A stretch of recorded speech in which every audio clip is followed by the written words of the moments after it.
Welcome, guys. Thank you so very much for being here. I have to say that first and foremost because I know that we're kind of questioning what we're getting ourselves into. I'm going to stick to my notes here, but I really appreciate you guys coming because this passion project of mine, this fascination with modern relationships is really important to me, and I can't thank you enough for joining me on that journey. Appreciate everybody. Before we get started, I have a few people to thank. First of all, Nick Mancini with Lift Colorado Counseling for providing beer and wine, and for cheers to beer and wine, and for also sponsoring the podcast because I would not be able to keep the machine running without his support. So he's a big integral part in what we do. And if you're looking for somebody authentic with a systematic approach to your mental health, he's our guy right here in Cherry Creek. So, additionally, the food is brought to us by Learn's Meal Prep Wars Meals Prep System, which is completely mobile friendly.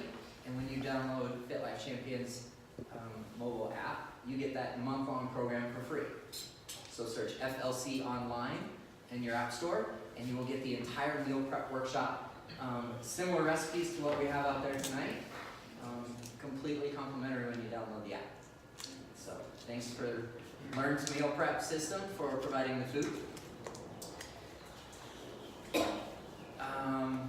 I'd like to thank our expert guests who completely, really complete the picture.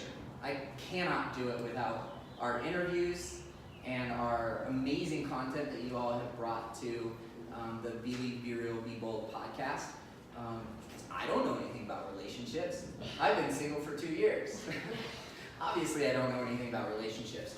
But I knew that there were people out there that I could trust and that knew from their area of expertise what I wanted to learn. So out of natural curiosity, I started to seek out some experts locally.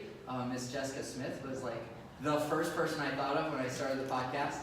She's one of my best friends now, and she's been a huge piece of the puzzle. Inspiration and motivation and just an accountability collaborator, partner, when it comes to bouncing ideas off for what's next. What do we do next? So how did this whole thing get started and why are we here? About 2 years ago, I went through a couple of unexpected breakups.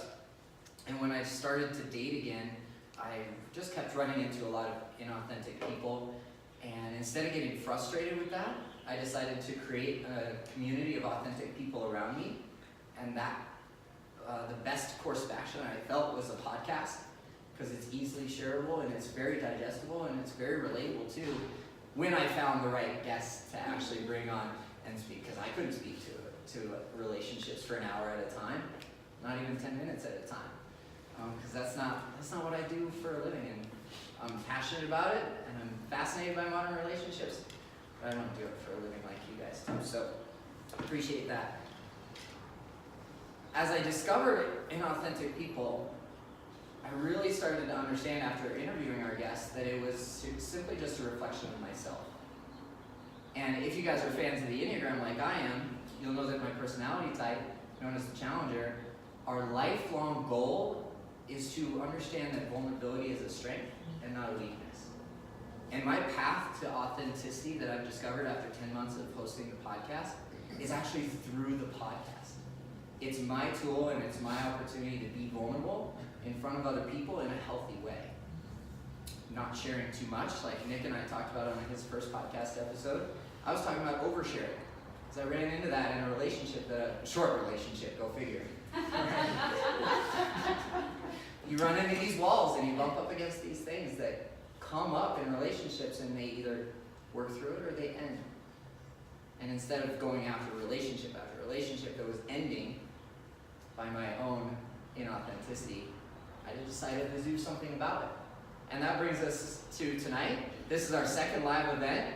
I really appreciate you guys coming. Cannot say that enough. How to Thrive While Dating in Denver is a kind of a springboard off of How to Survive While Dating in Denver that we had in December. First of all, the holidays are rough. especially if you're single. So we wanted to set you guys up for success by surviving the holidays while being single or while dating in Denver. And now we're here to thrive.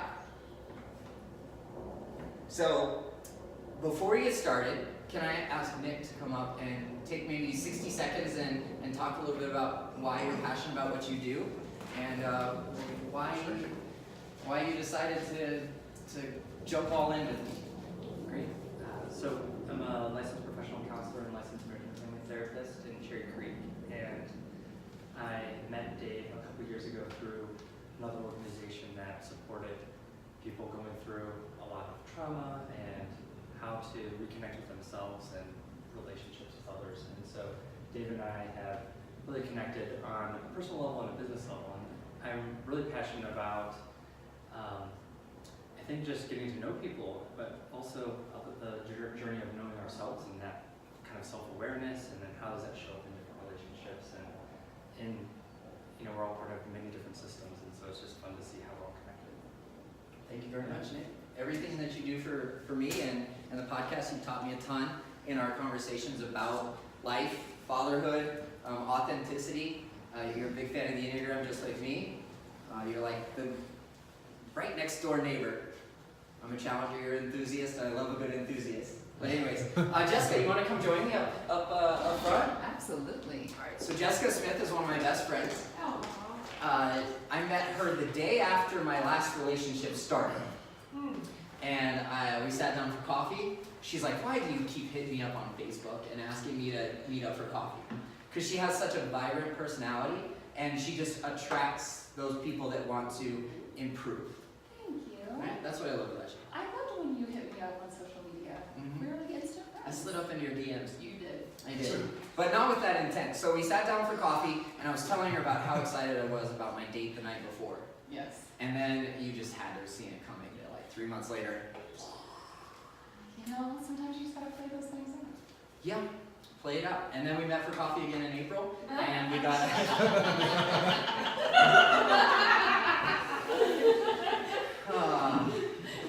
break my heart. Thanks for catching And then we met again as a follow-up, and we really kind of shared vulnerably what we were going through. I know, right? I get caught up in that. Shared vulnerably what we were going through, each of us, recent breakups, and then this beautiful relationship, a friendship, a collaboration came out. So Jessica's been a guest on the podcast a couple times. She interviewed me. Yes. And then I got the chance to interview her too.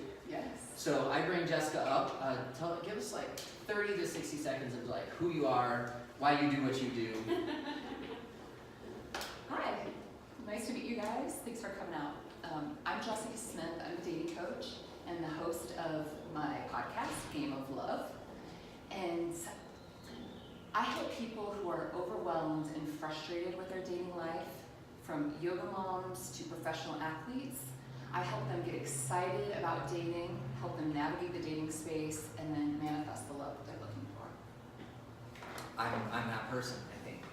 Yeah. I recently got overwhelmed with dating. I'm like, I'm going to take a little break. And it's extremely good for me. Good. But why I asked Jessica to come up first before we do anything else is I have some questions about common modern dating terms that you might run across. Maybe some behaviors, maybe some ghosting that goes along. That's not on my list to ask you about because everybody knows what ghosting is. Yeah, you guys know what it is, right? Everybody's good at ghosting. Anybody unclear on what ghosting is? It's Snapchat, right?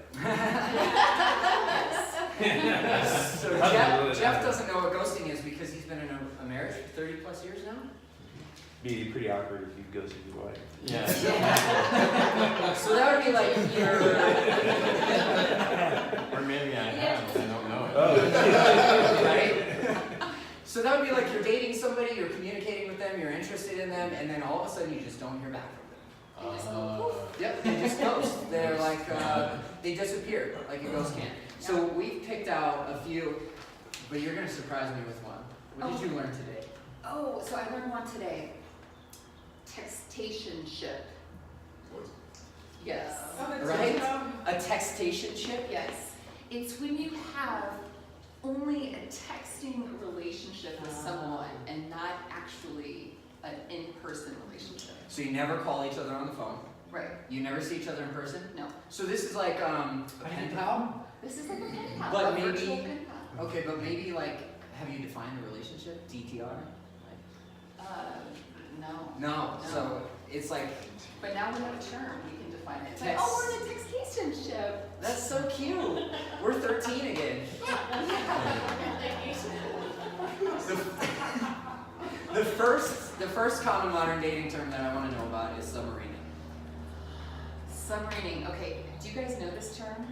Can you say it again? Submarining. Submarining. I'm not gonna lead you in this one. Okay.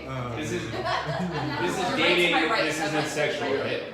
This is just dating, not Okay. sexual. Because I think there might be another related term. In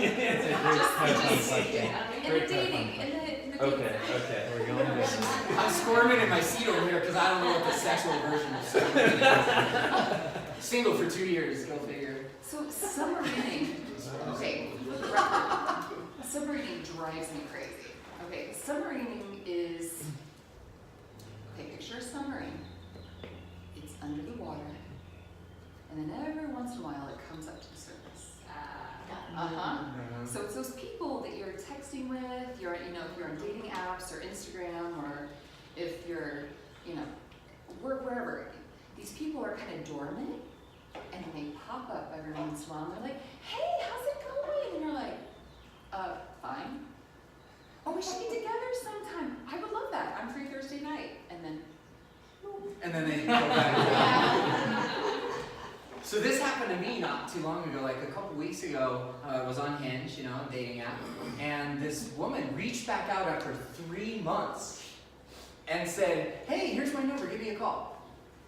What kind of expectations are we dealing with there that like after 3 months I don't hear from you, you're gonna expect a phone call or a text? Expectation shit right away. right. So that's partially why I get a little bit overwhelmed with the dating world, is because I've experienced this term and I wanted an expert to share with me what the hell is going on. Up next, Yeah. what is orbiting? Oh, orbiting is someone, especially with social media, and it's social media and dating apps. Someone who is watching you, and they might like a picture, or they are showing up in your stories. They're watching your stories, but they don't ever do anything. They just watch. So they just orbit. So you're like the Earth, and they're like these little satellite that's going around Yep, and checking in on you. Now, in my experience, this happens to me with women I've gone out on a couple dates with, maybe 1 date, 2 dates, 3 dates, or something like that. And maybe they ghost me, but then they still pay attention on like Facebook. They like an image every now and then, or Instagram they like an image, or they're watching my Instagram stories. Right. And this happened to me last summer, and I actually reached out to the girl because we had some good conversations in the few weeks that we dated, and I said, let me ask you an honest question. What is it about my stories that keeps you watching? She's like, I don't know, I don't do it on purpose. Just like in the row of stories that come up in this little dot at the top of your app. Oh yeah, right, that's plausible. Because that's so far-fetched. But I do think that's kind of plausible, actually. You call that haunting? A A haunting takes it a step further, like they're giving you just a little bit of hope, and they're putting themselves in your dreams just a little bit. But like on Instagram, if you only have 300 accounts that you're following, there aren't that many Instagram stories in the row that come up next. And if I've got 3 or 4 Instagram stories in a day, and she watches all 4, that's not just oops. So after a while, instead of getting frustrated and overwhelmed, I simply just unfollow. Okay, then I'm taking it out of my life, out of my thread. And it's a kind of a symbolism for life. Like if it's negative in any way, I'm gonna push it off to the side and not see it on a daily basis. Absolutely. Cuffing season, what is cuffing season? Cuffing season is, well, there seems to be a natural order of things in the dating and mating worlds. We think of spring, it's time for mating, right? So let's start with summertime, okay, right before cuffing season.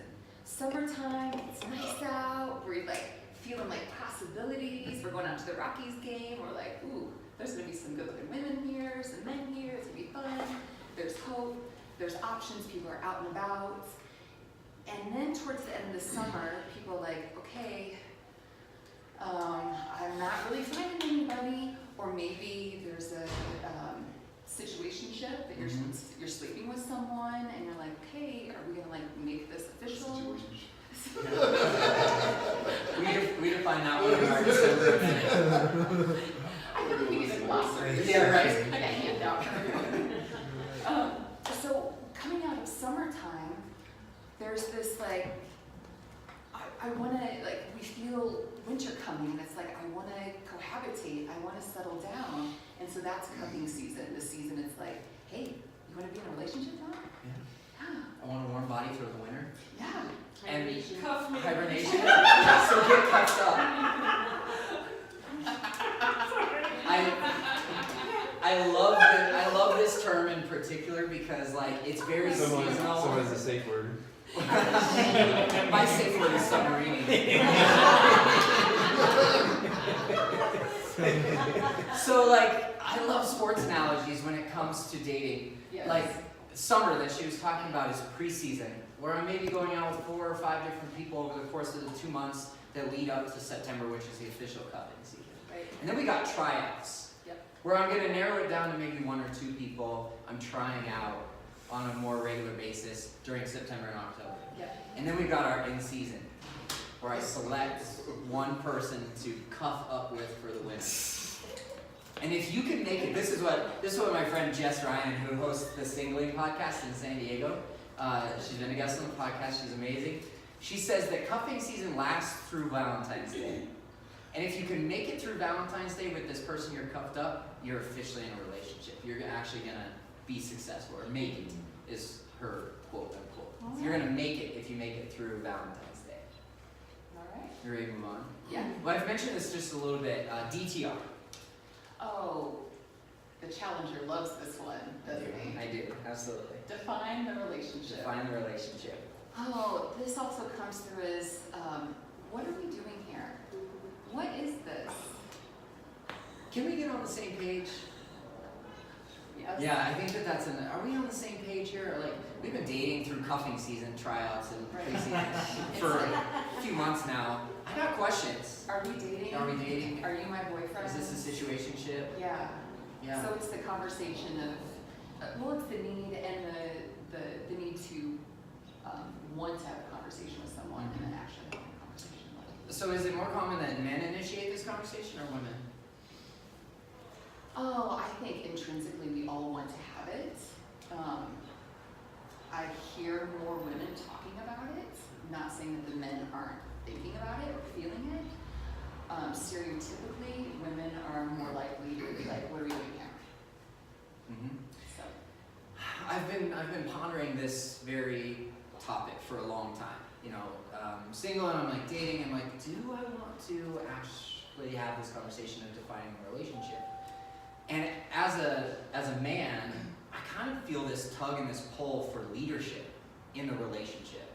Like it's almost my responsibility to say, let's define the relationship, and at that point, I can trust my intuition and I can tune into my gut and say, because I'm feeling this pull, maybe I'm not ready, maybe it's this person, maybe I know that it's not the right fit, and then that's why I'm holding off on defining a relationship. well, if I could share a little secret, and hang with me while I break this down. With my female clients who are seeing a guy and they're wanting to lock him down, I will tell them, don't try to do it. You can put parameters on what you're willing to do within the confines of that current relationship, but biologically, men are the hunters and they want to pursue. And so I'll tell my clients, I'm like, look, we're not doing an ultimatum. We're just gonna, like, there's certain things we're gonna do. We're gonna have boundaries, and we're gonna have him come to us. Because what I found through my experience is men really don't like it when you're like, are you my boyfriend now? And when they're pursuing, it's just like, it feels good to them. They feel masculine.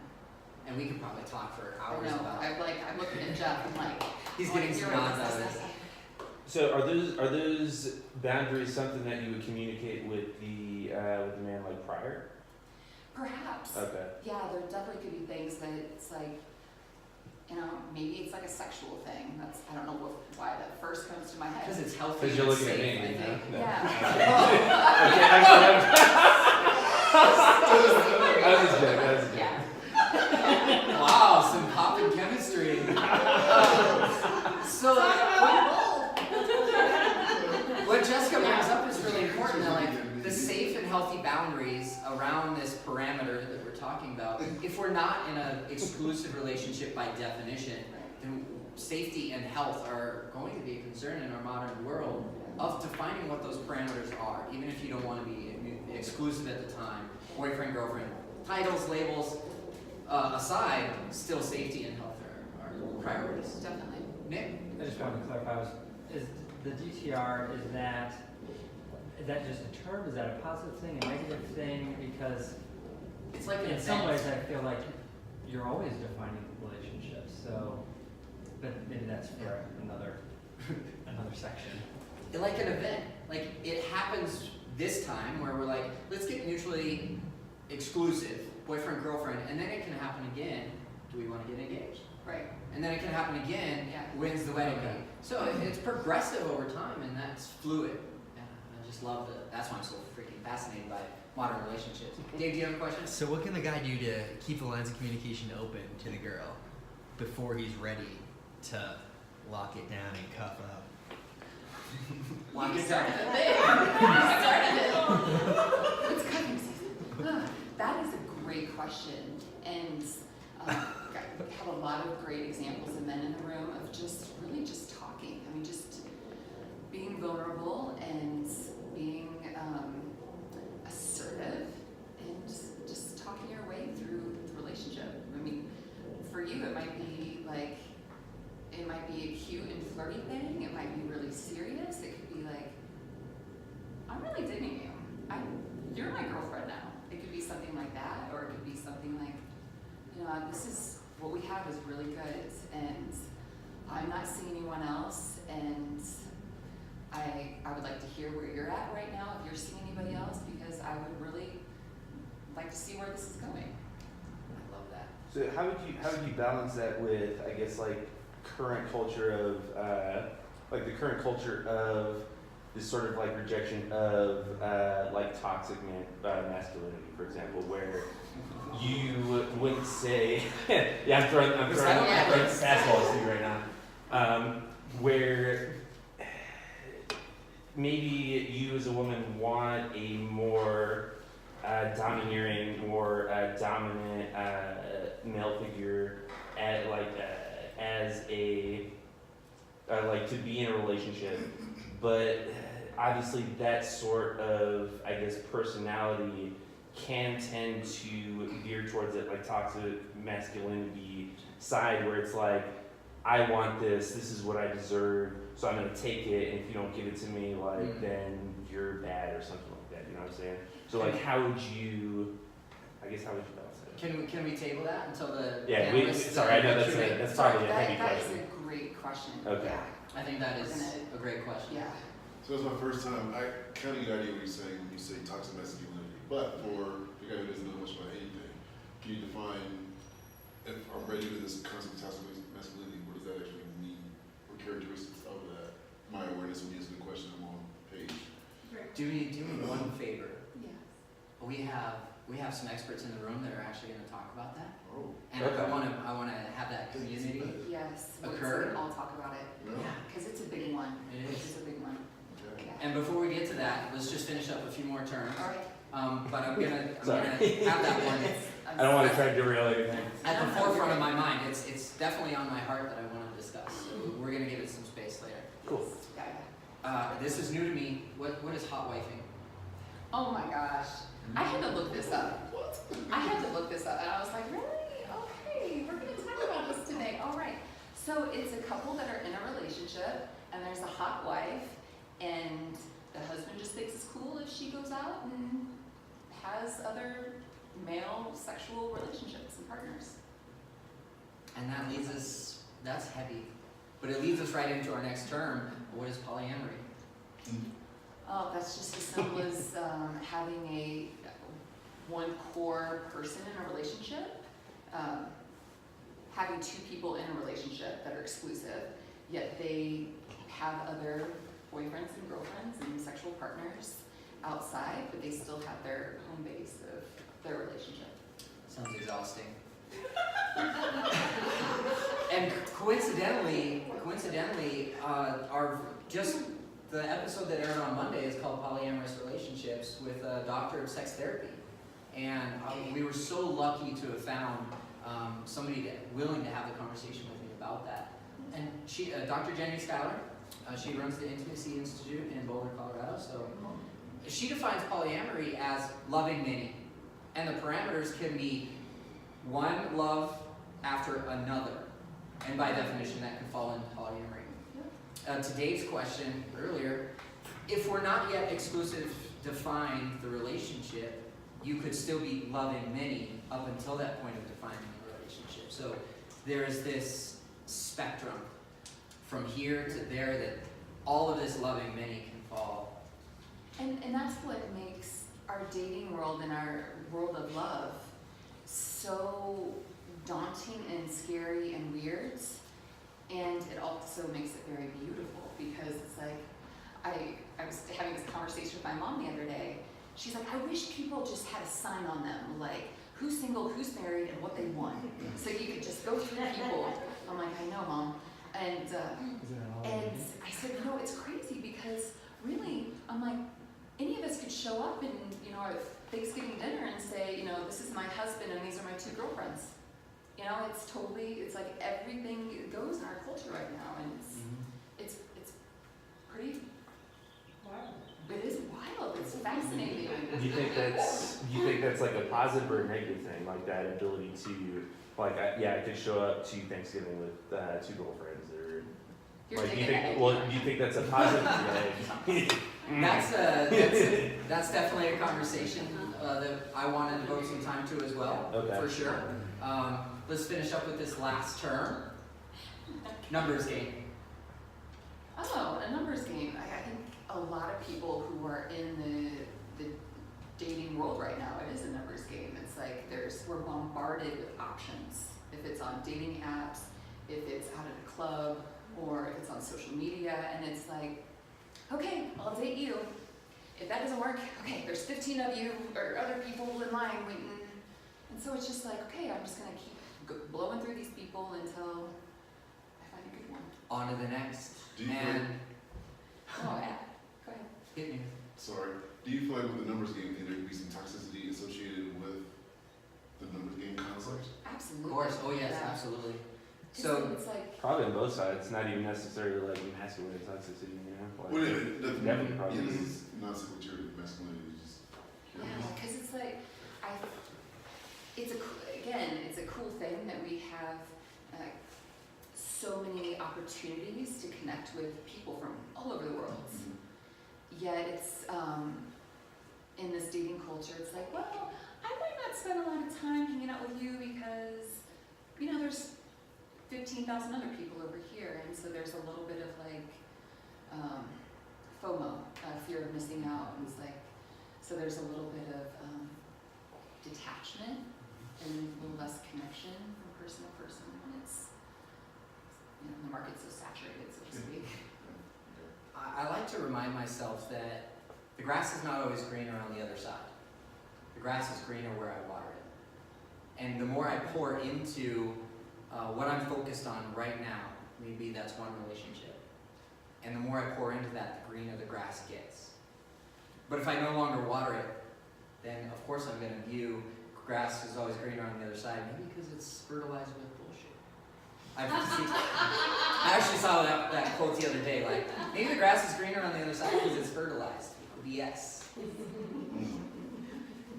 Thank you so much for defining those terms for me. You're going to stay right here. Ms. Lori Davis, come on up. Suzanne, come on up. Grab a seat. Thank you so very much. Now we get to move on to our panelists. We're going to keep this one lighthearted, so if we have the serious questions, they're going to come with the following panel. We're going to keep things lighthearted if lighthearted questions come up. But first, I want to introduce you. Lori Davis, you've been a guest on the podcast. You are co-presenting the Radical Love Summit this weekend. So give me just a quick little snippet of what Radical Love Summit is and why you're so passionate about what you do. Okay. Laura's probably a better person, but she'll give you a better explanation. But the Radical Love Summit is bringing pros, professionals together, and love seekers together under one roof. So I think we have 13 presenters, and we're all going to be presenting on different topics. So it's a great place for people who want to know more about love to come and learn.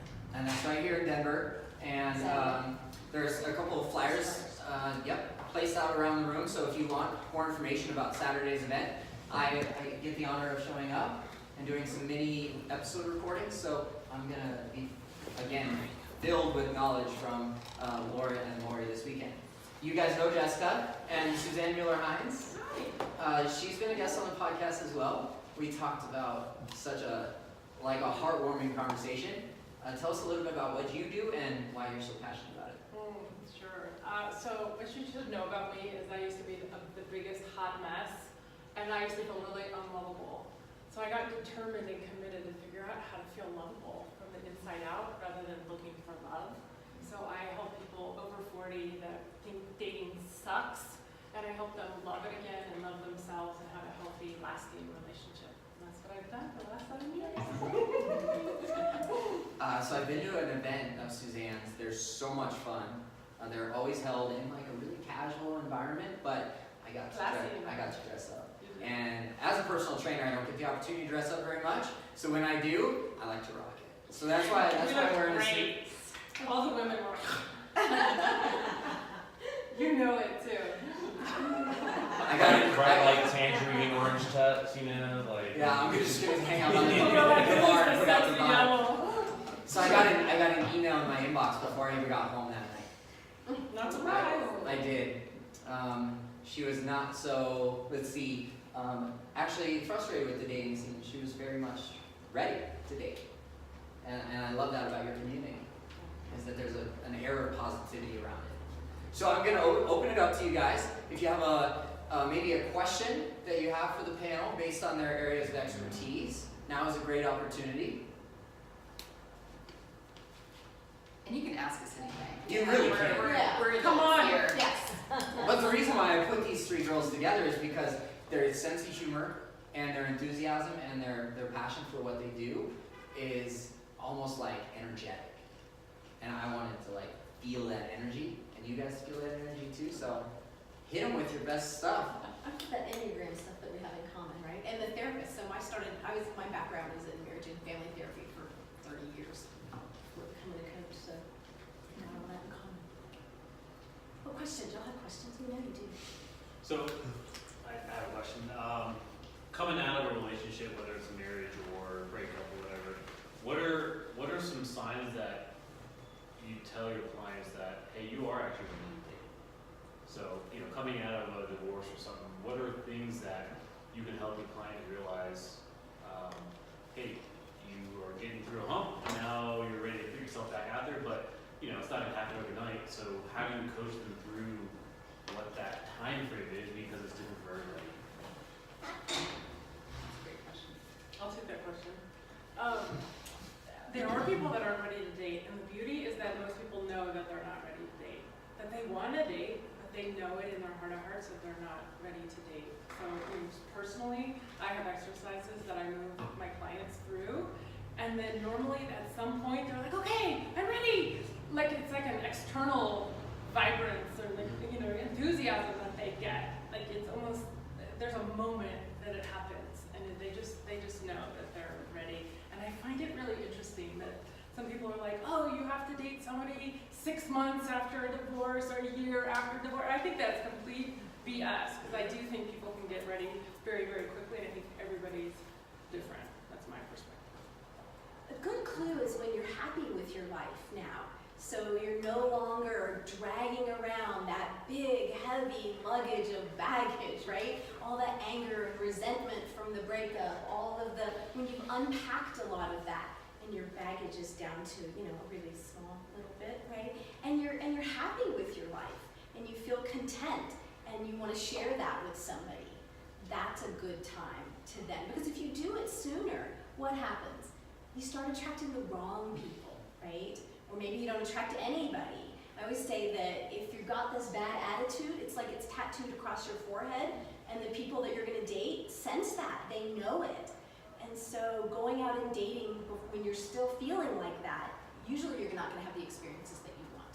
So that's my take on it. That's more that, and that could be 7 years later or 7 months later. There's not a time frame to that. Everybody progresses through that at a different pace. I agree with both of these women. And one other indicator is when you forget about the person that you have gotten out of that relationship with, there's the aha moment that you're like, oh, I kind of want to date now. And it feels healthy, and you're not lugging around the baggage. And then there's moments it's like, oh, I haven't thought about her in like 18 days. Wow, that's great. And so there's like those little markers what these ladies are saying, and I think that's one of them too, that you just let that person go, and they're just gone. Okay, thanks. Good question. Incredible. Thank you. Anybody else? Any, I guess, advice on how you would deal with that situation when that person is still in your life, I guess? The ex? You know what I'm talking about? Like, yeah, as far The as ex is like, still in your the life. ex is still in your life. Like, how would you, do you think that the markers would be different if, like, how, like, I guess, like, how you'd say, like, now I'm ready to date, even though, like, she's still in my life, pretty regular part of it. Like, how would you deal with that? Do you think there would be a difference in how you would approach that situation?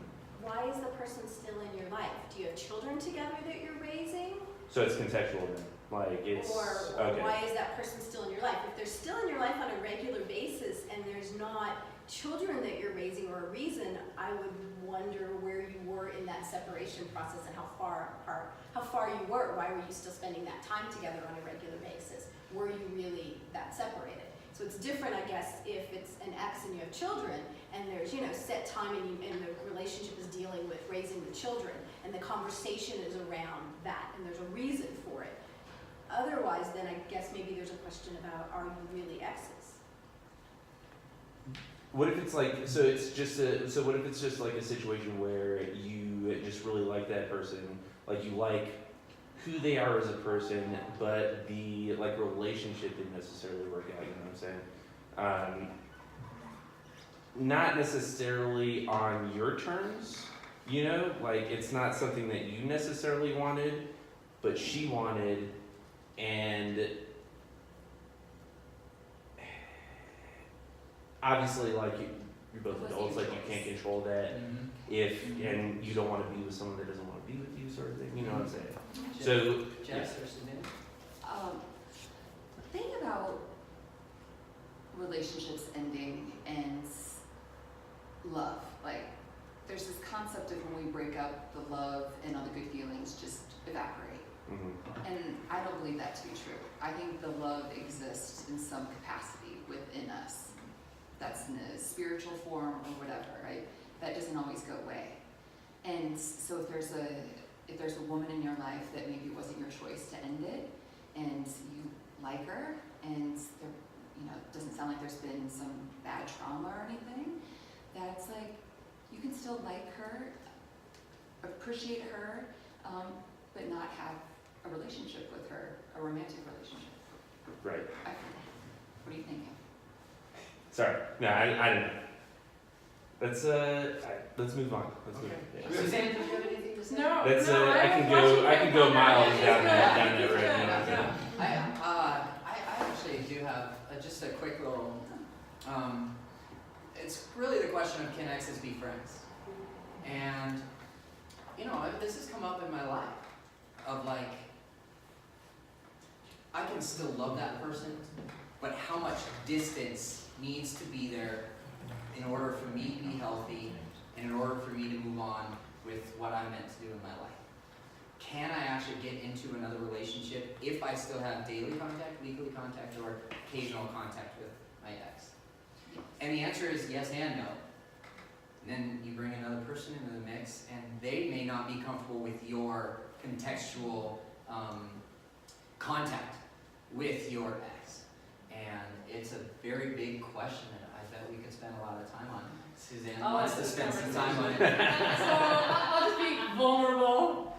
So I'm going through a separation with my husband. We've been together for 7 years, and it was a very mutual decision to break up. And and we raised a puppy together. So like we're puppy co-parents, and I like him and love him as my friend now. There's not a romantic chemistry, but I love who he is. And I love the word healthy. It's a very healthy relationship. Neither one of us are like pining back to get together, and he will be in my life. And I think that there's a balance and a healthiness that you have to bring to those kinds of relationships for it to work. If I started to date somebody, let's say in 6 months, I will share with them that he's a friend of mine. That's it. We co-parent our dog, and we will continue to co-parent our dog. And I would hope somebody that I would be dating would accept that. And I also understand that there is some distance and some space you need to have with that person. But I think healthy is the key word there.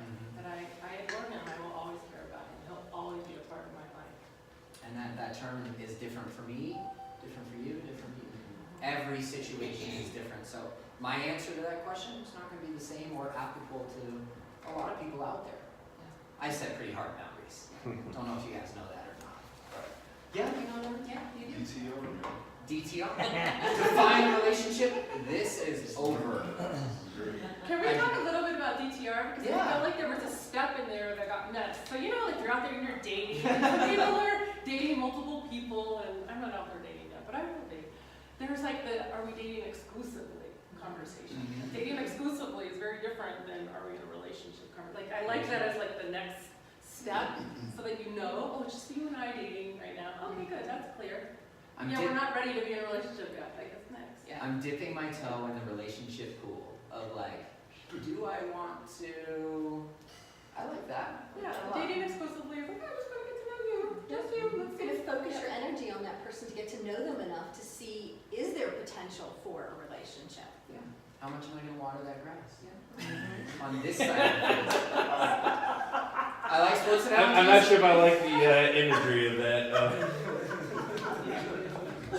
Such a visual. Yeah. Questions? Yeah, I had a question. Dave, is it here. Jessica? I'm sorry, it's Jessica. No. Yes. Good job, guys. I like this. I like the snake approach. Was that your question? No.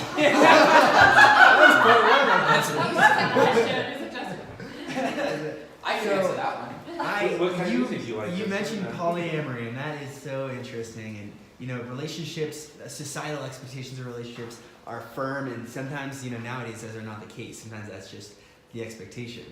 And obviously, the first step in any relationship is someone taking initiative, right? That's where I certainly struggle. But how do you meet people in a world where you don't know what people's relationship status is, what their expectations are, and how do you navigate that? Because that can be a difficult line. That is very difficult. And as I was sharing my mom analogy, or my mom's story, how she was saying, you never know what people want. You could meet somebody in the bar and they could be polyamorous and have,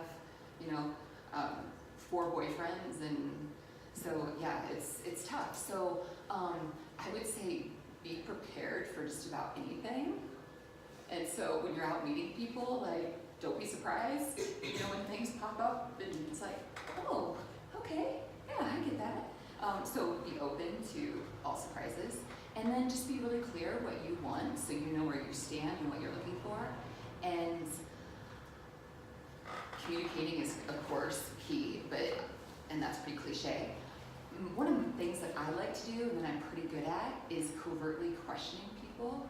So when I'm talking to someone, I will just ask them what seems like very basic questions, and then next thing I can figure things out with context, and pick up on things. So That sounds like submarining, actually. You're like hiding under the water, like it's with I'm my probing radar you. screens. I'm And shooting those questions- radar at you. Those questions are torpedoes. Yeah. But Jessica's intention is not to sink that ship. No, Actually, I'm No, not no, trying to sink it. I'm Actually, she's trying to. She's information gathering. Yeah. Well, Yeah. one of the reasons why I do that is because I'm very intense. Like I'm like stare people down, and so for me, I don't want to be like, what are your intentions with me? Yeah, that's confrontation. Right? And so, I'll finesse it and I soften it and just make it a little more playful and not like like you're sitting under a Yeah. hot, bright light and I'm interrogating you. Okay. So I would say, Oh, I love this. I love it. Oh, So please. great. So kind of as Jessica was saying, I like to call it the multiple choice question. So people don't know where you're going with that. So Yeah. kind of open like, so are you polyamorous? Are you monogamous? Or Or are you in a relationship? Like, what if or they're just whatever, taking right? it? Or I just kind of leave the or kind of open-ended because Yeah. then they don't know what you're looking for, and then they can answer really honestly. And then if they say, well, I'm polyamorous, it might work for you, it might not. But they were honest, which is terrific. And then you have a preference about what you want or don't. So I call that the multiple choice Okay. question. that's good. Love it. Laura, do you have anything to add? I mean, I think it's also okay if you know what you're looking for to put that out there in the very beginning and be honest. If, a lot of my clients are 40s, 50s, and they're looking for this committed relationship.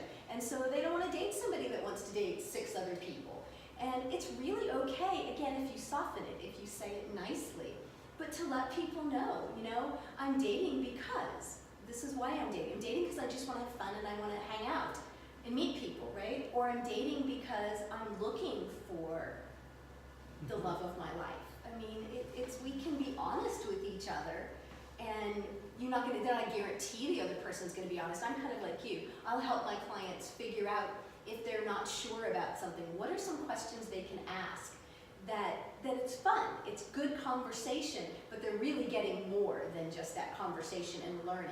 And we can do that in creative ways. So I think it's a combination of both. Being honest about what you want, and then when you need to know more, thinking about ways to ask that. It doesn't feel like a job interview, where you're checking off the list and pushing the other person away because they're like, ooh, this isn't fun.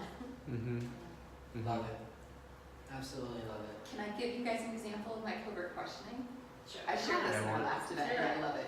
So one of my favorite questions to ask when I'm on a date is, okay, money's no objects.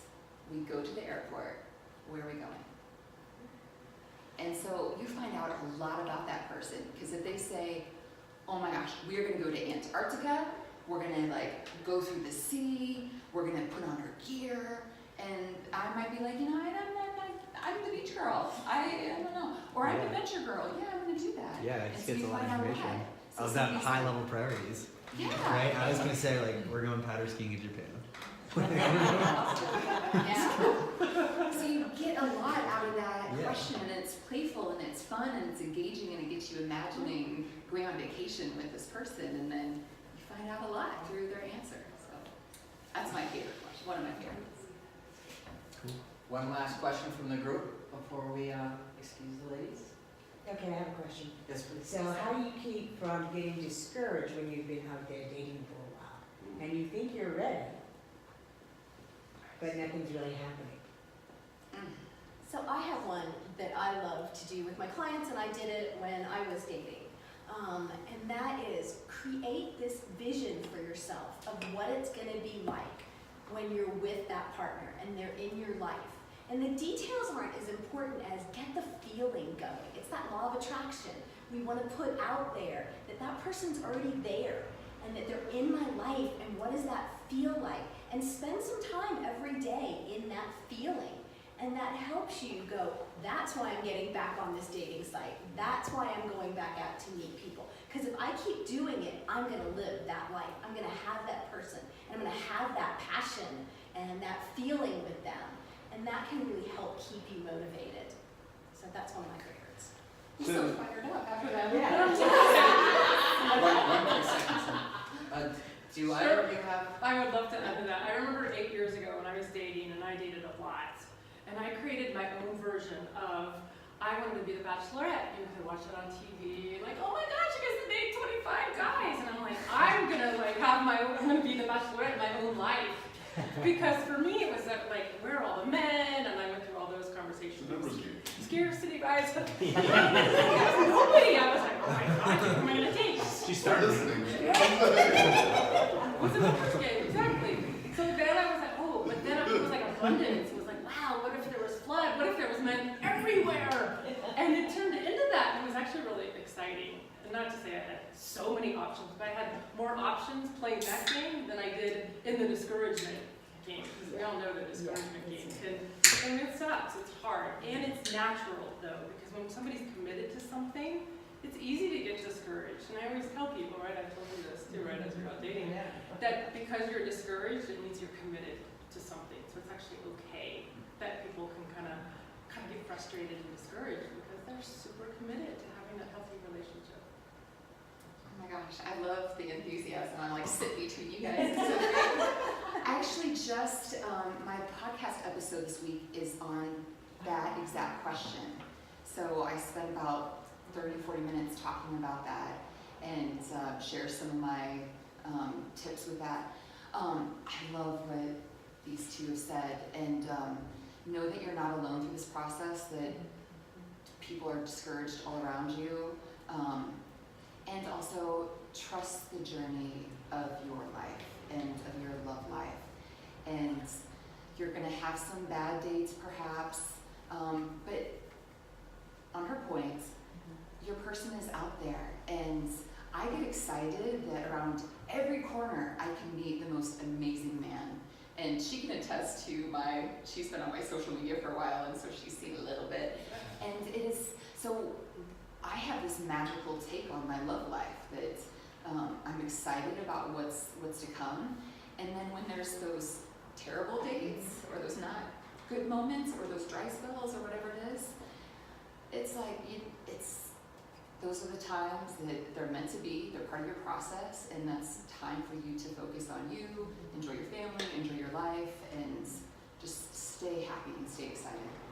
Did you have a quick follow-up on that topic? So I did have a question for you related to that idea of sort of like trying to envision this like feeling of what it would be like to be in that sort of perfect relationship and understand. So I get that, like, understanding if you don't have that feeling, okay, so maybe that person wasn't the right person for me. But I feel like it would be easy to fall into this trap of expecting a feeling that you may not even, you're just creating a kind of like delusion for yourself, basically. Well, you get to decide what that perfect relationship is and what it feels like. Okay. You know, so I remember I was married for 28 years, and so when I started dating again, I remember thinking about, I had children, I was busy during the day. I remember thinking about evenings and what evenings would be like when I had this partner in my life again. And it felt good. You know, at the time together, and we'd snuggle, and that evening time was special. And I'd go to sleep every night thinking about that I had just spent the evening with him, and he was there beside me. And I remember when my husband moved in with me, and it was about a month later, and all of a sudden I just kind of stopped and I went, this is exactly like what I had envisioned. I had been living that, and so now, 7 years later, I'm still living that dream that I put out. So it wasn't pie in the sky, something I couldn't have, but I was just clear about what was important to me and what that would feel like and what it was like. And like I said, 7 years later, almost every day, unless I'm here and he's there, we're still living that on a daily basis. So I brought that into my life. I attracted that into my existence by being clear. I was putting that every night before I went to sleep into my unconscious. And I was drawing that to myself. Does that make a difference? See the difference? Yeah, I think it makes sense. Yeah. Okay. Just really quick, Yeah, Susan? I'd love to add to what Lori said. Is it Lori or Lori? Yeah. Okay, good. Which is visuals. I find that if people don't have visuals around them, it's kind of like out of sight, out of mind. And when I was dating, I put up on my refrigerator with like a little whiteboard, I just said true love. And every day I got up and I looked at that true love, because for me, true love is like a deep feeling. I didn't want just love, I wanted like really true love. And I got up every day, and there were days I looked at it and I'm like, oh, you know, kind of put on it. But then I just woke up every day and I was like, I looked at this visual every day and it sunk in and I attracted him right to me. Amazing. All right, guys, thank you so very much, the three of you. Amazing, Thank you. amazing content. Let's give a round Thanks for your of question. applause. Our next section of panelists, can I have Jeff, Nick, and Laura? Come on up. Oh, guys.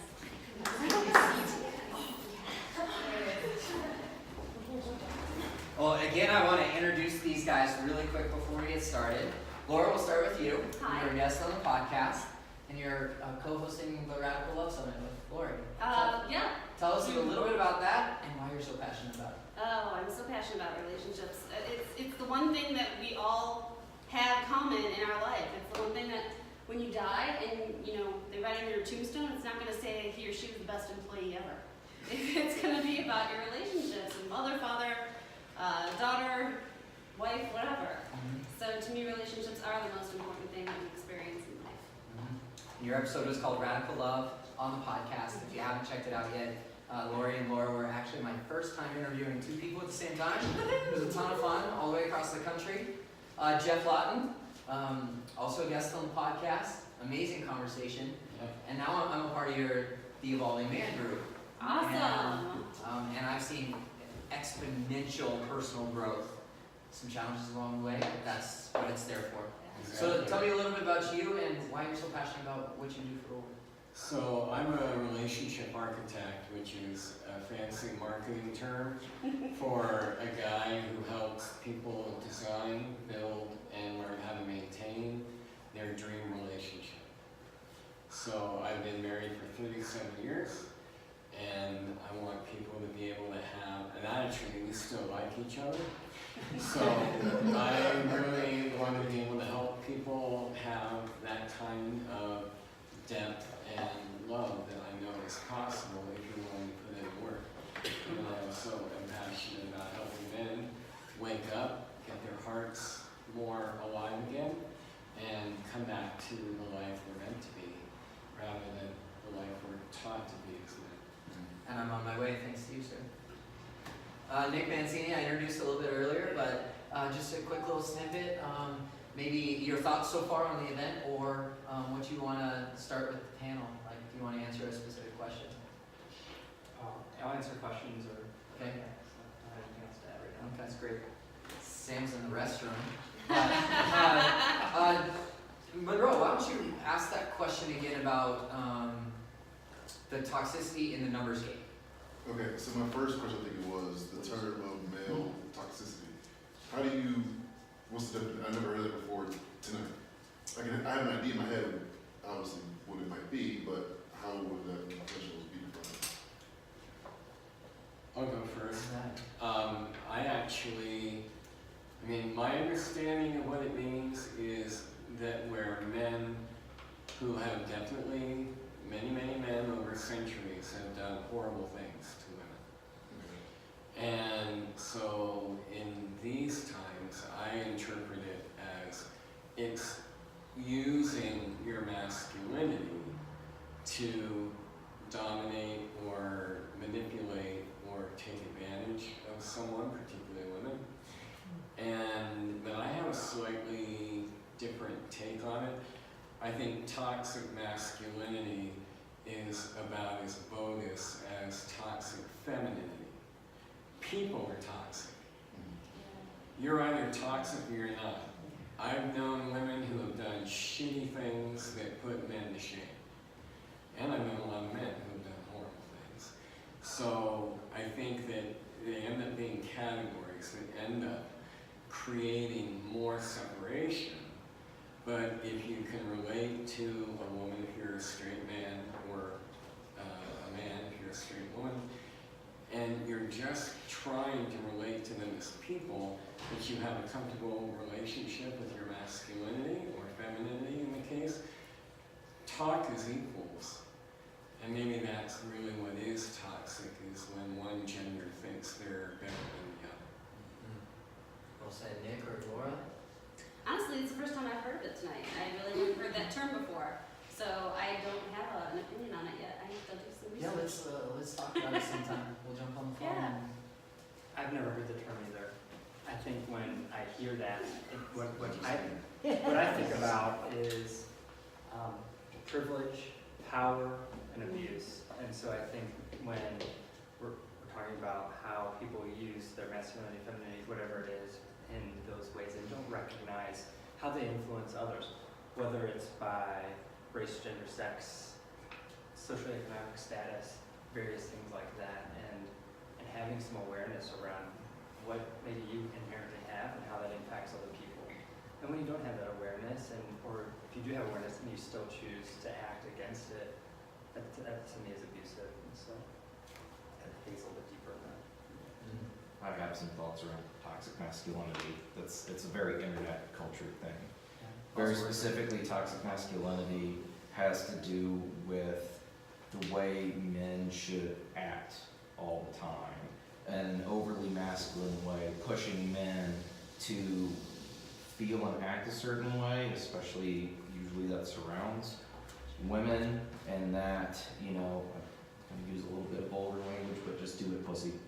It's a lot of that. It's a lot of, you know, how you think men should act, and as traditional men, as leaders exerting power over other people, to the extent where you ignore your own impulses to conform to societal impression of what a man should be, even if it means treating people how you don't think that they should be treated, just because I am a man, this is what man does. Kind of like acting on that masculine privilege, I guess. I don't think I've ever heard it said better than that, actually. Michael hit it right on the head with exactly what generations have taught men to behave like. And yes, he said just do it. It's also suck it up. Like, we're taught to be tough exteriors through sports, maybe our coaches, maybe our fathers or lack thereof, absentee fathers, because we had to take over the role of the man of the household. Like, that might be also a generational situation where masculinity is flipped, where I had to learn it the hard way. Of like, I'm tough, I'm okay, everything's fine. Nothing was fine in my life. Nothing. Because I was hiding it. Because I had this stone wall. Because I had every exterior, like, boundary, blockage. Don't get close to me so that I don't get hurt. And that's one thing that I'm learning about myself through Jeff's work. And going to someone else's weakness. It's absolutely no one correct. wants a weak man. Yeah. Asking for help is weakness. Yeah, asking for help is weakness. That's another key component of our masculinity at this point. Do you think it's the opposite for women who are taught you always have to be meek and answer to, and we fall into that? I do think that ultimately a lot of people kind of do, and it's unavoidable, do conform to some sort of like societal norm.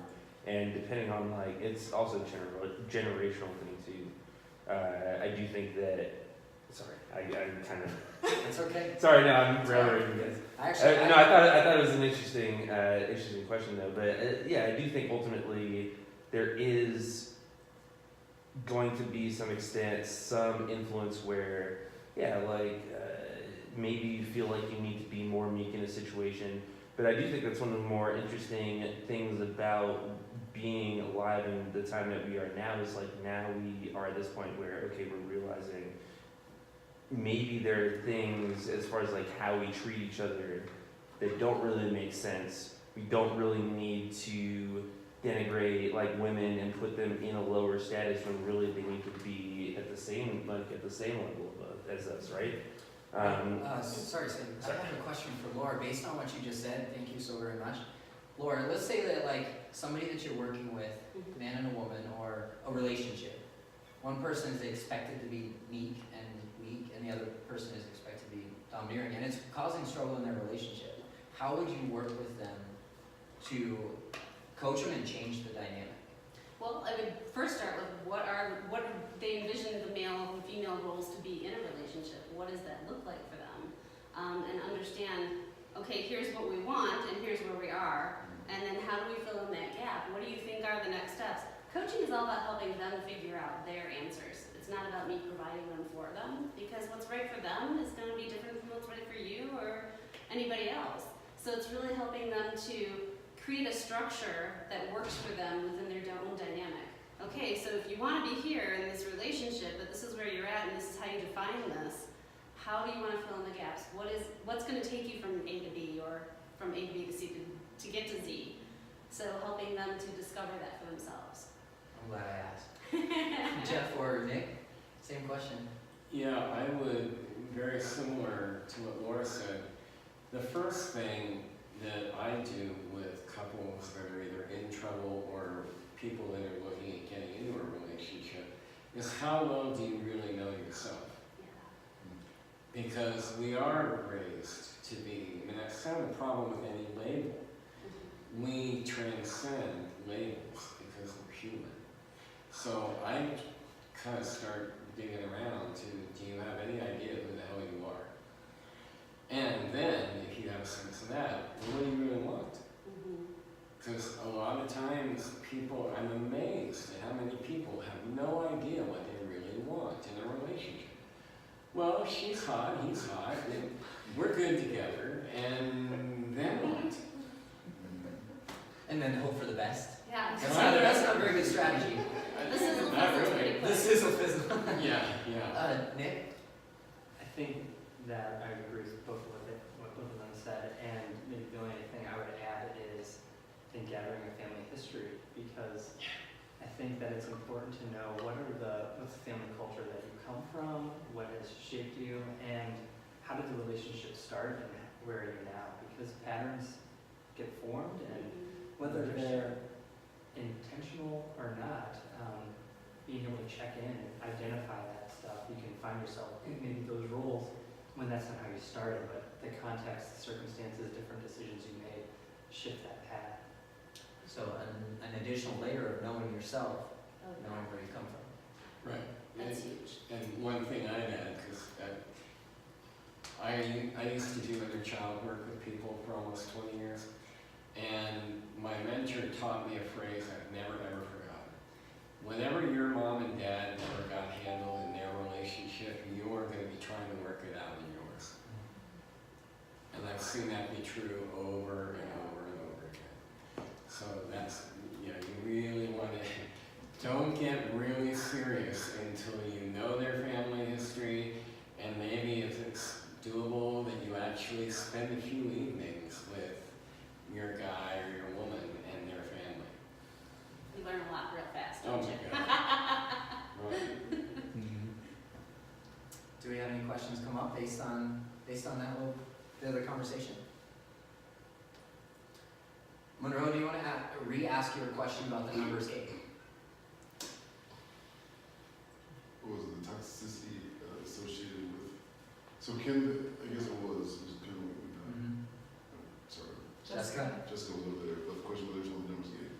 And I was curious of the toxicity, can there be toxicity associated with the numbers game? All right. If I could, I'll start off. Yes, absolutely. There is some damaging effect on both sides when it comes to the numbers game. I believe that somebody's going to get hurt if there are more people involved than just the two of you. And coming from a layperson who's learning from these experts every single week, I think that's bound to happen.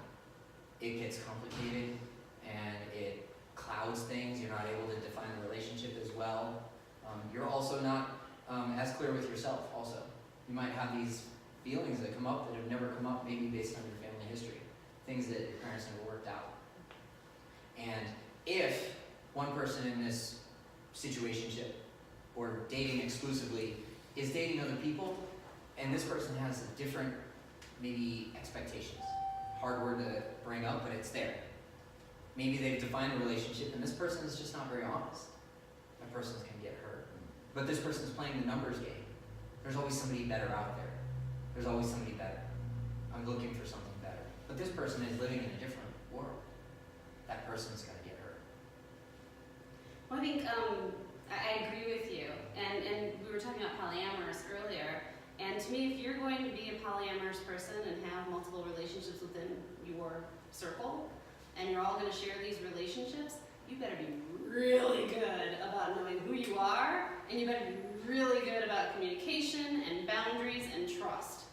That stuff has to be like stellar for those kinds of relationships to work, because like you said, expectations, miscommunications, all that leads to mistrust, and then everything gets damaged and it goes in a downhill avalanche after that. So polyamorous relationships, if you've seen them on TV, it's not as smooth as you think it would be. And I think people get glorified by the desire and the passion and the sex versus the relationships, really, because that's ultimately, that's one piece of it, right? Then you've got all these relationships that you've got to manage within each other. It's hard enough having one relationship that's intimate. Add on all the other ones, and all of you have to communicate clearly with each other. That's a lot. That's a tall order. Do you think it would be possible in a scenario where, let's say, like everyone in that group had that kind of like clear definition of like what they are, and were able to, I guess, just like be open with each other about like what was going on in that I guess multi-person relationship? Do you think that it would be potentially sustainable? I think it's difficult.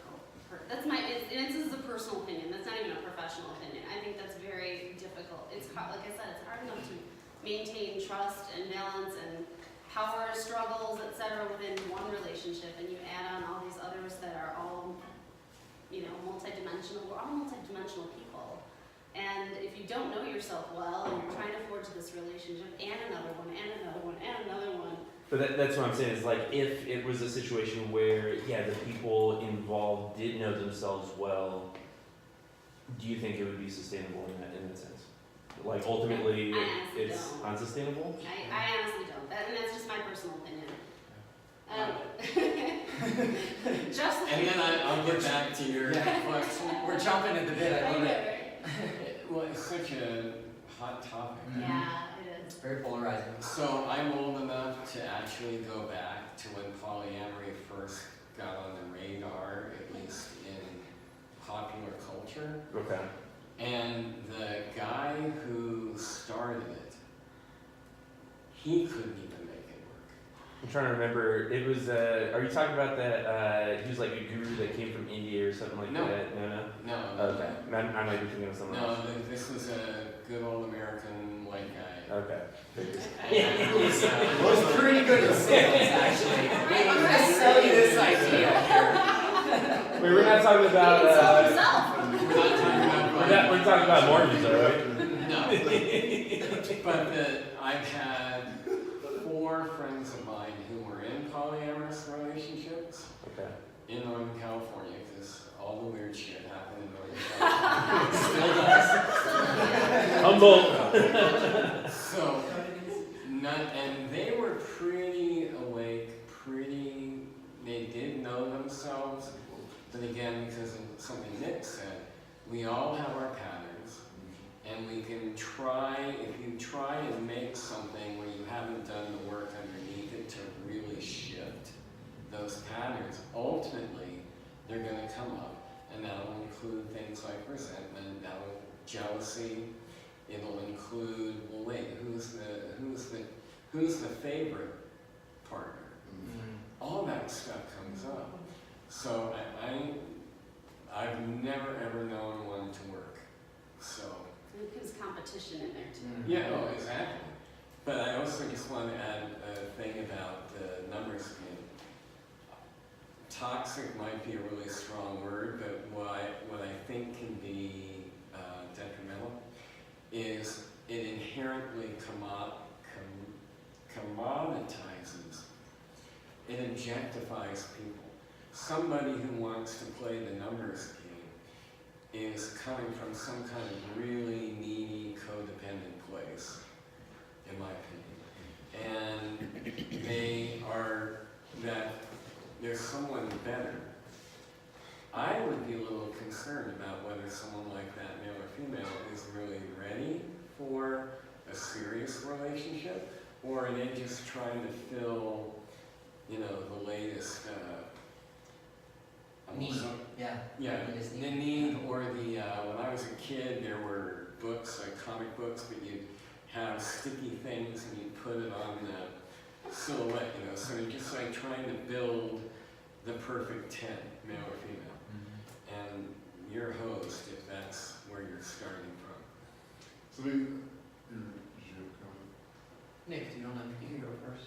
Sorry, so maybe I can ask that question, because what that stems from is the ease of dating between 85 trillion apps. Right. I think that's definitely changed how we date, For sure. which leads to the toxicity by numbers or what we called it a moment ago. So, I mean, what are you all's opinion of how the ease of dating, how it has changed the landscape? Get it.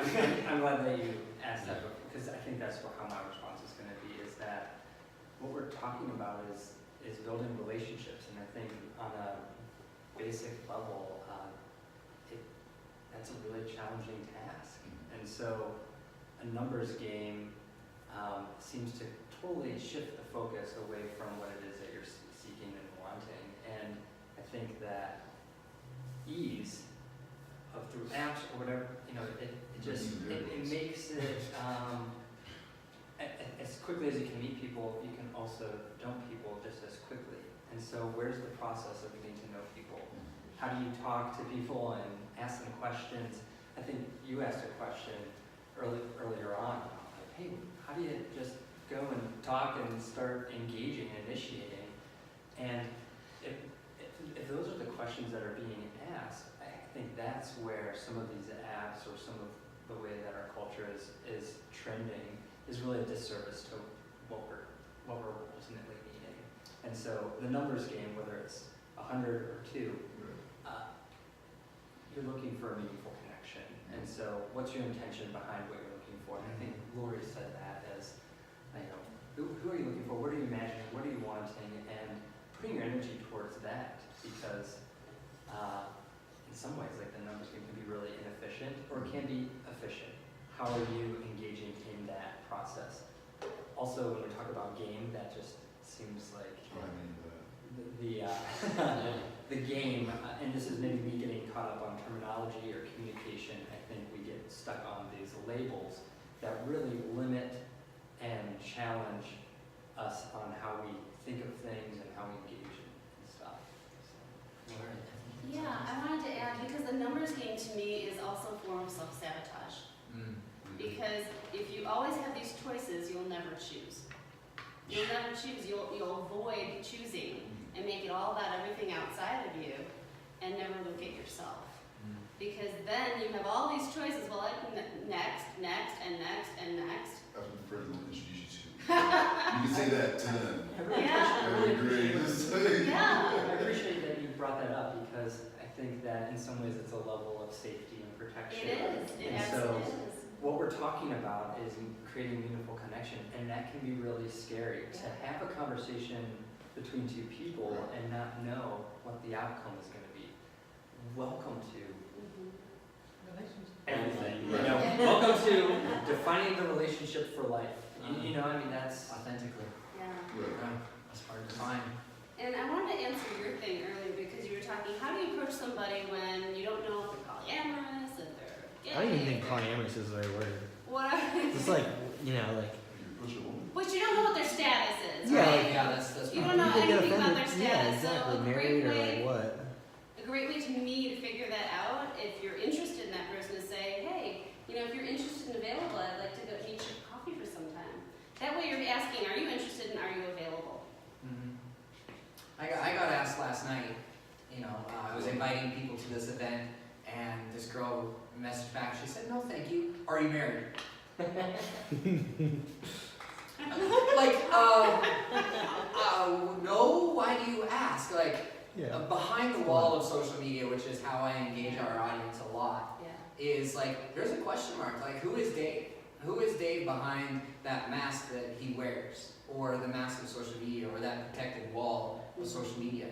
And that question was out of the blue because wasn't hitting on her, wasn't sliding up into her DMs. Simply just inviting her to an event because she follows my Instagram account. I wasn't asking her if she was available, but you know, if she comes to an event like this, she's probably single or dating or something like that. No assumptions whatsoever, but you know, that to me, it was an authentic question, but more like pointing the finger and not even asking if I was available to ask me out for coffee. Right? Well, in full disclosure, I haven't been on a date since 1981. But your wife must be You're dating pissed. your wife.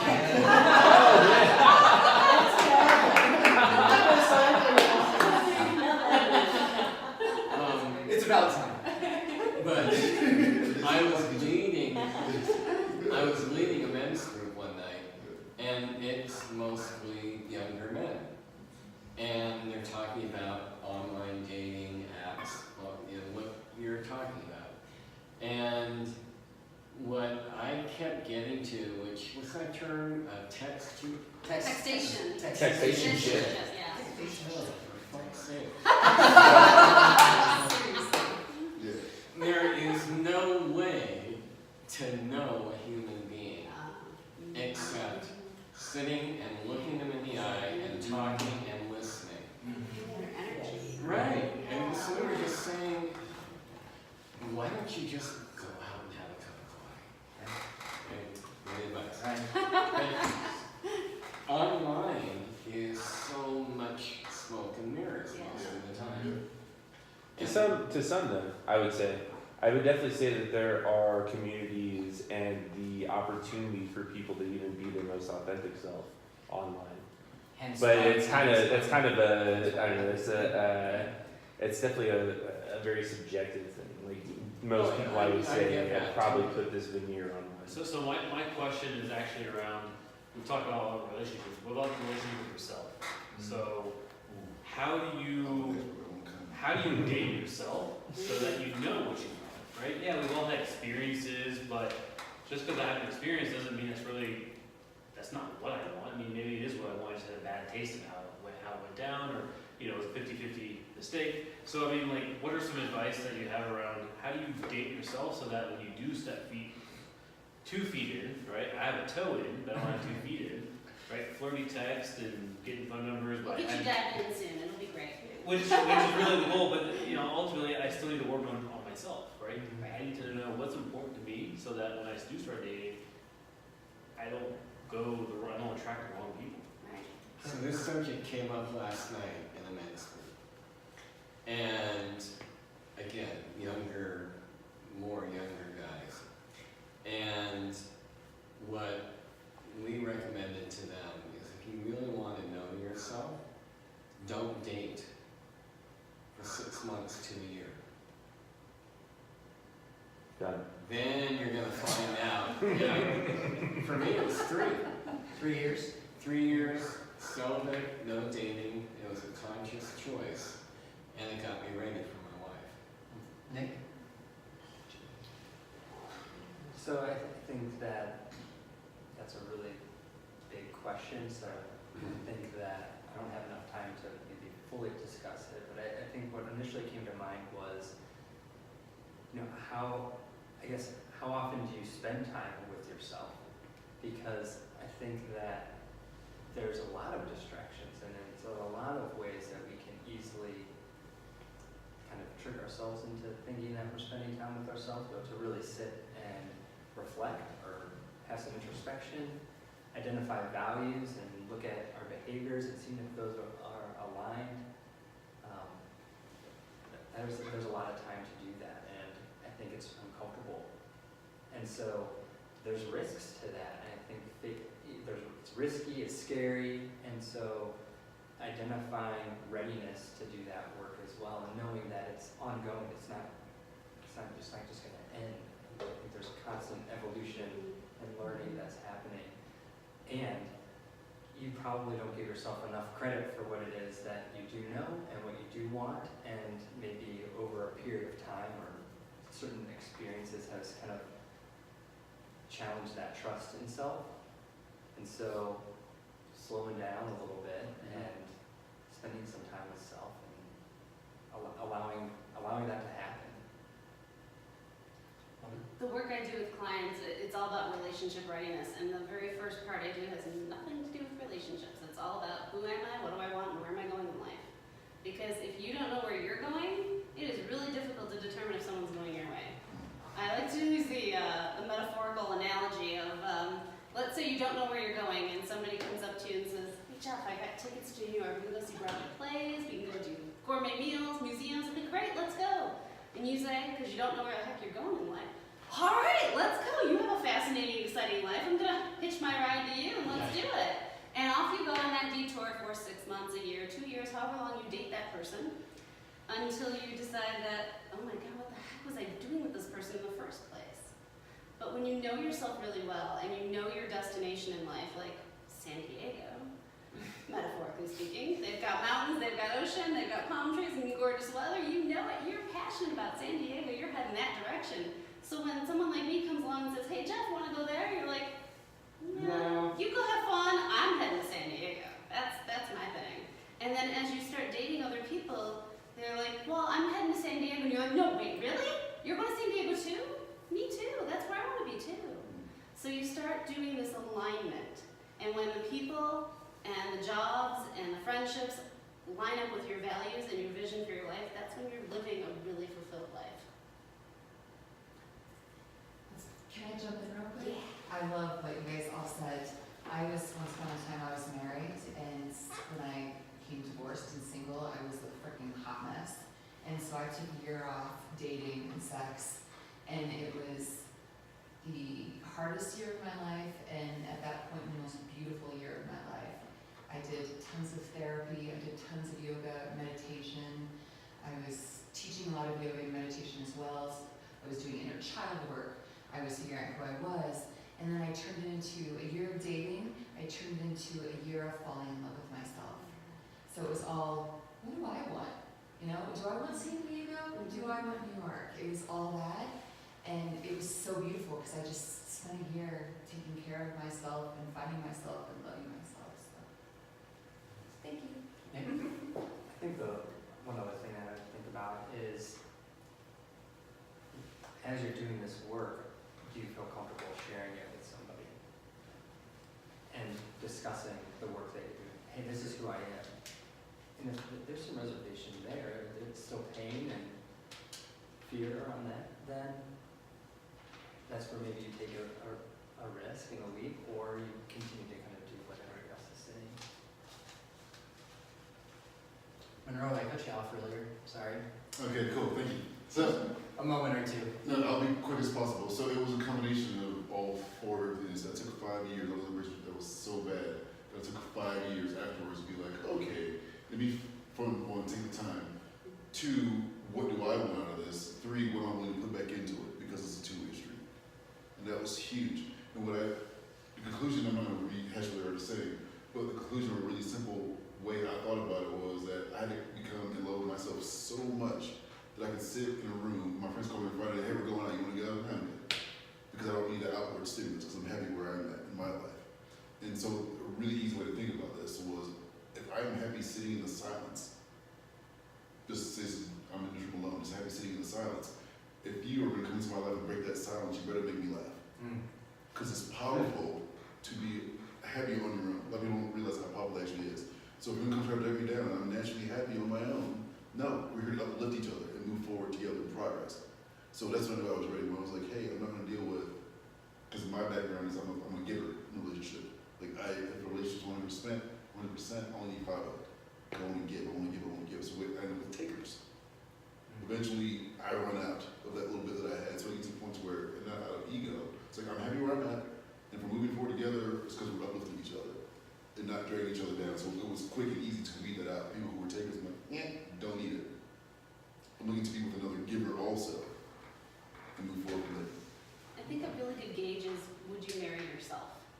And I know it sounds crazy, and sounds ridiculous, but honestly, if you're expecting someone else to marry you the way you are right now, would you do that for yourself? Would you marry yourself the way you are right now? And if you can't do that for yourself, then you still got some work to do. Very well said. I'm gonna push back. I don't know if I agree with that. No? Because I don't think I would marry myself. Okay. Because I think that I have blind spots that my partner helps me see. If I were to marry myself, then I feel like I'd be living parallel lives and wouldn't necessarily be able to like have a more well-rounded experience.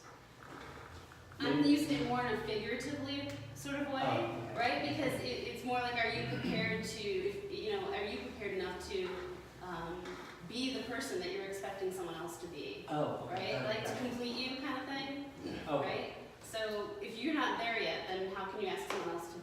I took it like the values, like, right, are you happy with your values, are you happy with what you stand for, what you're going for in life? Not necessarily to your point, because I think I agree with you as well, I don't think you're both right, but I think it's how you look at it, right? So am I happy with my values or looking at the direction of life? If my direction is very cloudy, then the answer is no, right, because there's no clarity there. Well, I also think it's, do you like yourself? Yeah. You know, I mean, what type of person are you? Are a sad person? Are you a happy person? Are you positive? Or what kind of person are you inside? What's your feelings inside? Or are you more love-based or fear-based? And if they're fear-based, I think you need work. Jeff?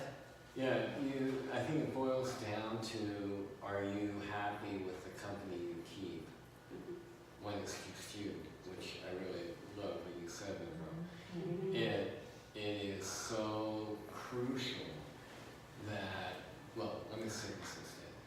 To help you on that path, you have to know who are you without anything else attached. If you lost your job, you lost your car, you lost your house, you lost your woman, you lost your dog. Besides being in a bad country song, right?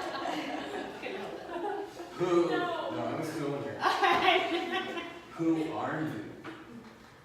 And what you said, Monroe, about lifting up, when you know who you are, and you don't need anything external, which is not easy. To me, that's a life, for me personally, that is a lifelong journey.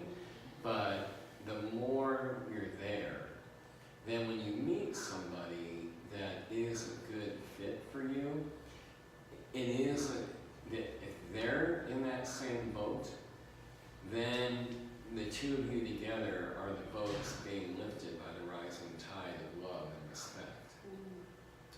Very well said.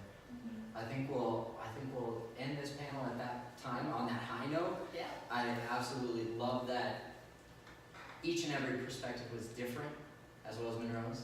And then it was that's what we're here for. We're here. So let's give the panelists a round of applause. Myself, Lori, and Jeff. Yeah. So you're a chapter from each of us. This is so awesome. We are. Say that again, louder. This is so awesome.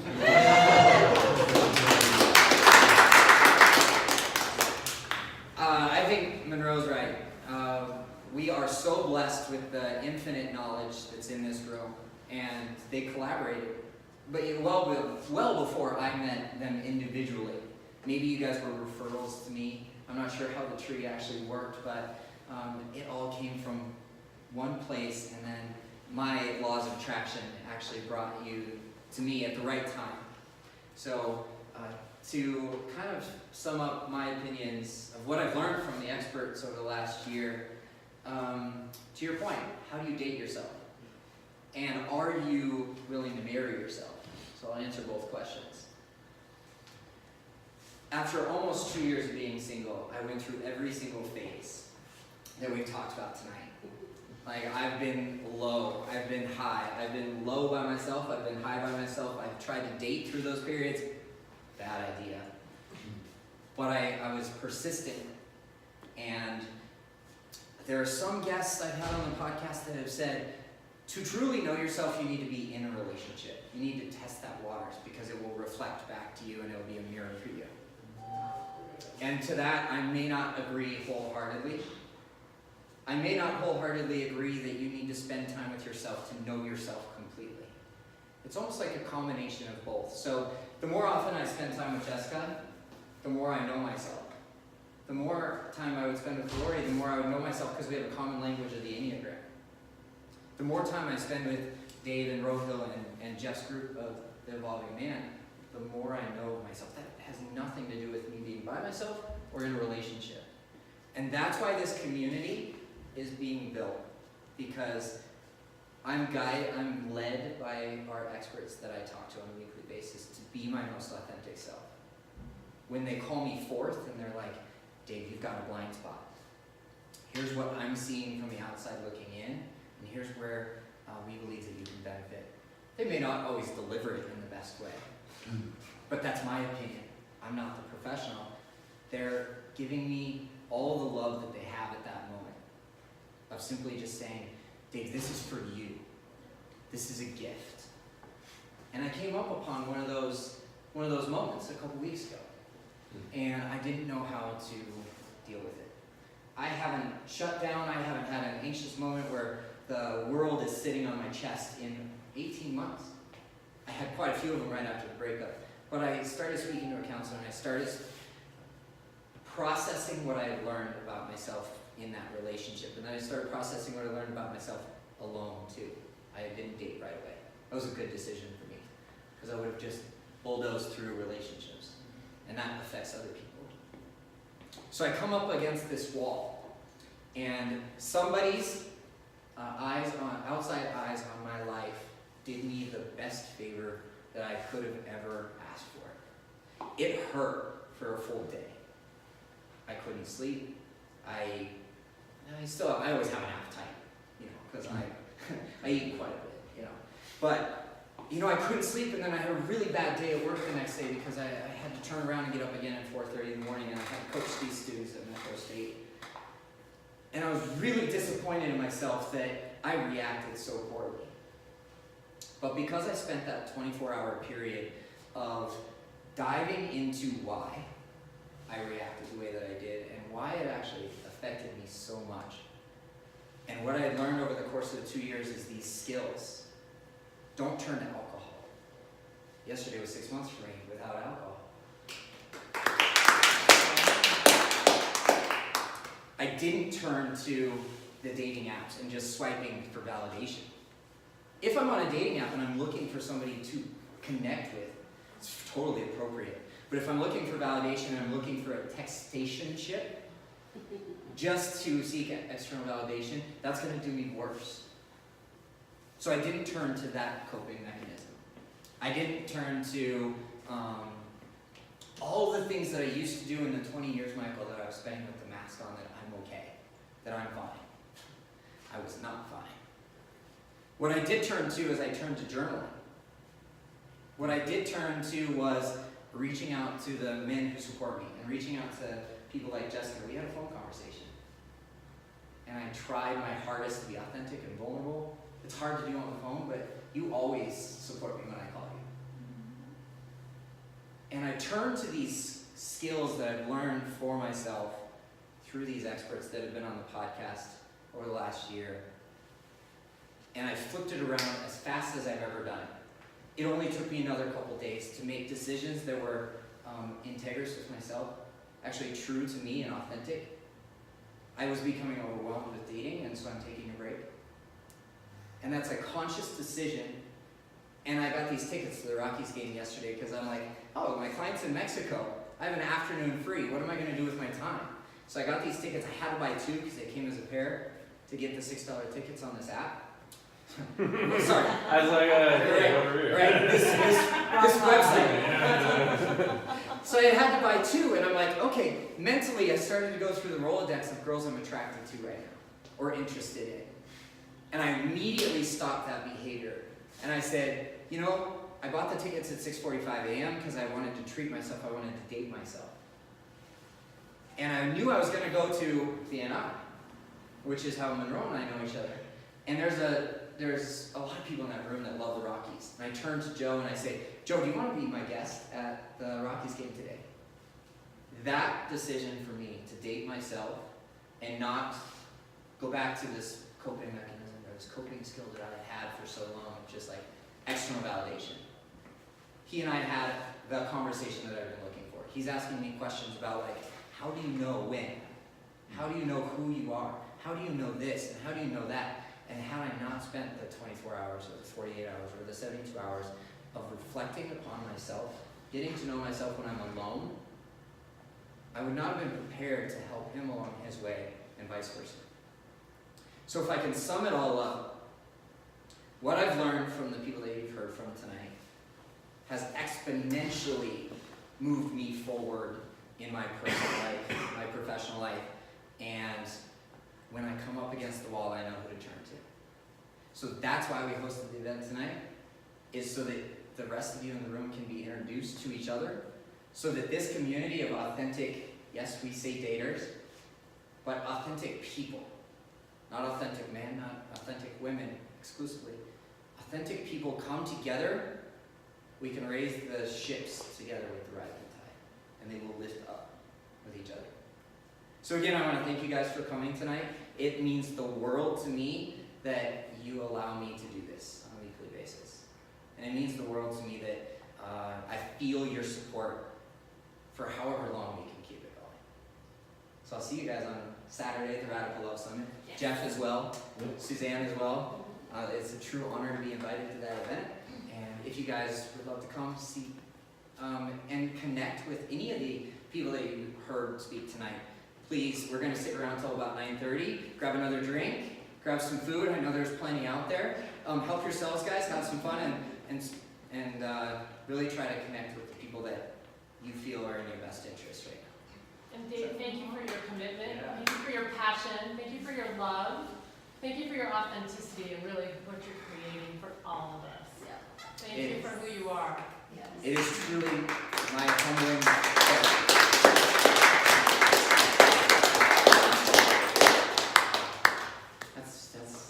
It's my pleasure. I love you guys. Thank you so very much.